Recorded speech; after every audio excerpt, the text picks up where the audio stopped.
Good ആഫ്റ്റർനൂണിലേക്ക് വീണ്ടും കോതമംഗലത്ത് പ്രതിഷേധം ഇപ്പോഴും തുടരുകയാണ്. കാട്ടാന ആക്രമണത്തിൽ കൊല്ലപ്പെട്ടയാളുടെ മൃതദേഹവുമായി അവിടെ റോഡ് ഉപരോധമുണ്ട്. പോലീസിന്റെ നടപടി ഒരുപക്ഷെ ഇപ്പോൾ ഉണ്ടായേക്കും.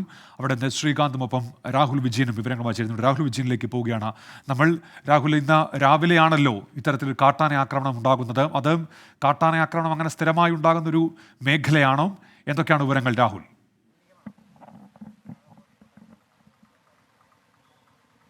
ഉന്മേഷ്, ഈ പ്രദേശത്ത് കാട്ടാന ആക്രമണത്തിൽ ഒരാൾ കൊല്ലപ്പെടുന്ന ആദ്യ സംഭവം എന്നാണ് നാട്ടുകാർ പറയുന്നത്. കാട്ടാന സ്ഥിരമായിട്ടുള്ള പ്രദേശമാണ്. കഴിഞ്ഞ 4 വർഷമായിട്ടാണ് ഈ പ്രദേശത്ത് കാട്ടാന ആക്രമണം രൂക്ഷമാകുന്നത് എന്നുള്ളതും നാട്ടുകാർ പറയുകയും ചെയ്യുന്നുണ്ട്. അത് പലപ്പോഴായിട്ട് വനം വകുപ്പിനെ അറിയിക്കുകയും ചെയ്തിട്ടുള്ളതാണ്. കഴിഞ്ഞ 2 ദിവസമായി ഇവിടെ കാട്ടാനകൾ ഇറങ്ങിയിട്ടുണ്ടായിരുന്നു. വലിയ ശല്യം ഈ പ്രദേശത്തുണ്ടായിരുന്നു. കൃഷിവിളകളൊക്കെ നശിപ്പിക്കുന്ന ഒരു സാഹചര്യം ഉണ്ടായിരുന്നു. വനം വകുപ്പിനെ അറിയിച്ചിട്ട് വനം വകുപ്പിന് ഇങ്ങോട്ടേക്ക് എത്താൻ വാഹനമില്ല എന്നുള്ളൊരു മറുപടി നാട്ടുകാർക്ക് ലഭിച്ചു എന്നുള്ളതാണ് ഈ നാട്ടുകാർ പറയുന്നത്. അതിന് പിന്നാലെ ഇന്ന് രാവിലെ ഈ പുഴയ്ക്കപ്പുറം, അതായത് എറണാകുളം ജില്ലയുടെ ഭാഗമായിട്ടുള്ള പ്രദേശത്ത് നിന്ന് കാട്ടാന പുഴ കടന്ന് എതിർദിശയിലേക്ക് വരികയും അതൊരു വഴിയിലൂടെ, ജനവാസ മേഖലയാണ്, ജനവാസ മേഖലയിലെ വഴിയിലൂടെ എത്തി ഈ മരിച്ച സ്ത്രീ നിന്നിരുന്ന സ്ഥലത്ത് എത്തുകയും അവിടെ വെച്ച് ആക്രമിക്കുകയുമായിരുന്നു.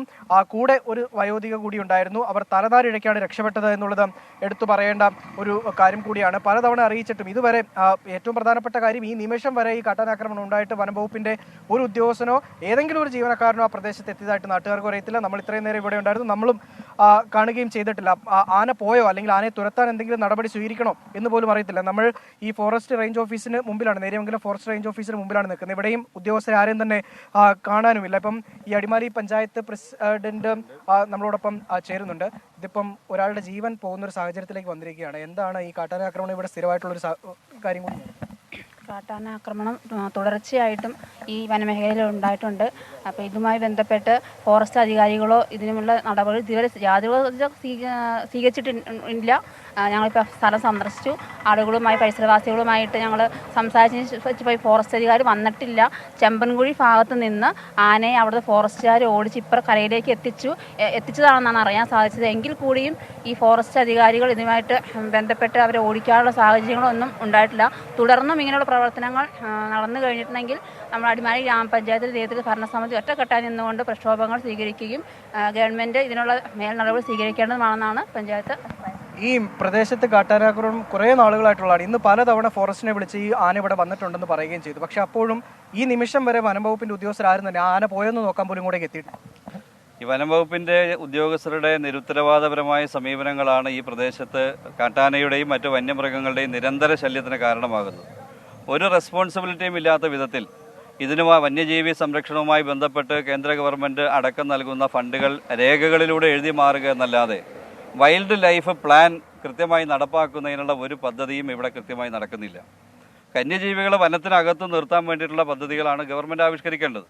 ആ പദ്ധതികൾ ഇവിടെ നടപ്പാക്കുന്നില്ല എന്നതുകൊണ്ടാണ് ചൂടാകുമ്പോൾ വെള്ളമില്ലാതെ, ഭക്ഷണമില്ലാതെ ഇതൊക്കെ പുറത്തേക്ക് വരുന്നത്.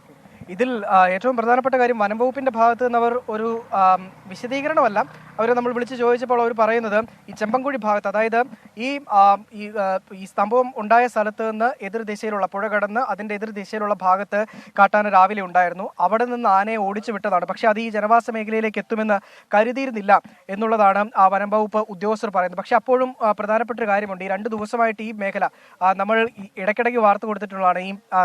ഈ കൊച്ചി ധനുഷ്കോടി ദേശീയപാത മുറിച്ച് കിടക്കുന്ന കാട്ടാനക്കൂട്ടം എന്ന് പറഞ്ഞ് നമ്മൾ ഇടയ്ക്ക് വാർത്ത കൊടുക്കാറുണ്ട്. അങ്ങനെ സ്ഥിരമായിട്ട് കാട്ടാന തമ്പടിക്കുന്ന ഒരു പ്രദേശമാണിത്. അത് ആ ഭാഗത്ത് വനം വകുപ്പ് അതിൻ്റെ RRT ടീം അല്ലെങ്കിൽ വനം വകുപ്പിന്റെ വാച്ചർമാർ എന്തുകൊണ്ടുണ്ടായിരുന്നില്ല, അല്ലെങ്കിൽ വിളിച്ചു പറഞ്ഞിട്ട് 2 ദിവസം മുമ്പ് വിളിച്ചു പറഞ്ഞ ആളുകൾ ഒരു തവണ പോലും അവിടെ ഒന്ന് പരിശോധന നടത്താത്ത എന്തുകൊണ്ടാണ് എന്നുള്ളത് വലിയൊരു ചോദ്യം തന്നെയാണ്. അത് എത്ര ന്യായീകരിക്കാൻ ശ്രമിച്ചാലും അത് ശരിയല്ല എന്നുള്ളതും ഈ നാട്ടുകാർ തന്നെ പറയുകയും ചെയ്യുന്നുണ്ട്. എന്തായാലും ഇപ്പോൾ ഈ മൃതദേഹവുമായി ഫോറസ്റ്റ് റേഞ്ച് ഓഫീസറിന്റെ കാര്യാലയത്തിന് മുമ്പിൽ പ്രതിഷേധമുണ്ടാകും എന്നുള്ളത് നാട്ടുകാരും പറയുന്നുണ്ട്. ചേട്ടാ, ഇവിടെ പ്രതിഷേധമുണ്ട്? ഇവിടെ പ്രതിഷേധമുണ്ട്. കാരണം ഇത് 1964 പട്ടയം കിട്ടിയിരിക്കുന്ന സ്ഥലമാണ്. ഫോറസ്റ്റുകാരുമായിട്ട് കേസ് പറഞ്ഞ് പട്ടയം കിട്ടിയിരിക്കുന്ന സ്ഥലമാണ്.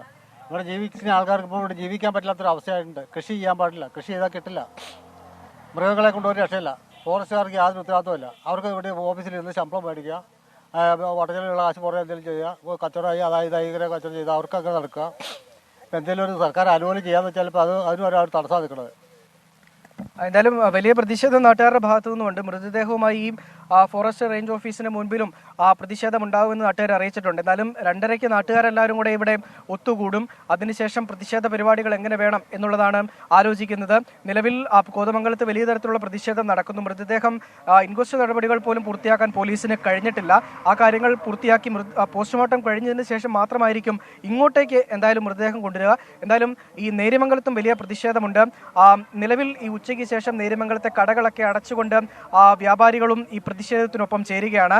9-ാം തീയതി ഒരു സർവകക്ഷി യോഗം വിളിച്ചിട്ടുണ്ട്. ഈ വന്യജീവി ആക്രമണവുമായി ബന്ധപ്പെട്ട്, ഇടുക്കിയിലെ വന്യജീവി ആക്രമണവുമായി ബന്ധപ്പെട്ട് ഒരു സർവകക്ഷി യോഗം വിളിച്ചിട്ടുണ്ട്. അതിൽ എന്തായിരിക്കും ഇനി തീരുമാനം? കഴിഞ്ഞ കൊല്ലവും സമാനമായ രീതിയിൽ ഇതേ സമയത്ത്, അതായത് അരിക്കൊമ്പൻ ആക്രമണമൊക്കെ ഉണ്ടായ സമയത്ത് സർവകക്ഷി യോഗം വിളിച്ചിരുന്നു. ശാശ്വത പരിഹാരങ്ങൾക്ക് വേണ്ടിയുള്ള നിർദ്ദേശങ്ങളൊക്കെ തേടിയിരുന്നു. പക്ഷേ അതൊക്കെ നിർദ്ദേശം തേടൽ മാത്രമായിട്ടും അല്ലെങ്കിൽ ഏതെങ്കിലും വിധേനമുള്ള ഉത്തരവുകൾ മാത്രമായിട്ടും പോകുന്ന സ്ഥിതിവിശേഷമായിരുന്നുണ്ടായിരുന്നു. ഒരു നടപടി ഉണ്ടായില്ല എന്നുള്ളതാണ് പ്രധാനപ്പെട്ട വസ്തുത. ഇത്തവണയും അത്തരമൊരു സാഹചര്യത്തിൽ, അല്ലെങ്കിൽ കാട്ടാന 2 മാസത്തിനിടെ 5 പേർ കൊല്ലപ്പെട്ട ഒരു അതിഭയാനകമായ ഒരു സാഹചര്യത്തിൽ വീണ്ടും ഒരു സർവകക്ഷി യോഗം വിളിക്കുമ്പോൾ അതിൽ ഒരു തീരുമാനം ഉണ്ടാകേണ്ടതാണ്. അങ്ങനെ ഉണ്ടായില്ലെങ്കിൽ പ്രതിഷേധം അത് കാര്യമായി തന്നെ വർദ്ധിക്കുമെന്നുള്ള കാര്യത്തിൽ യാതൊരു സംശയവുമില്ല. രാഹുൽ വിജയനാണ് ഇപ്പോൾ നേര്യമംഗലത്ത് നിന്ന് വിവരങ്ങൾ നൽകിയത്.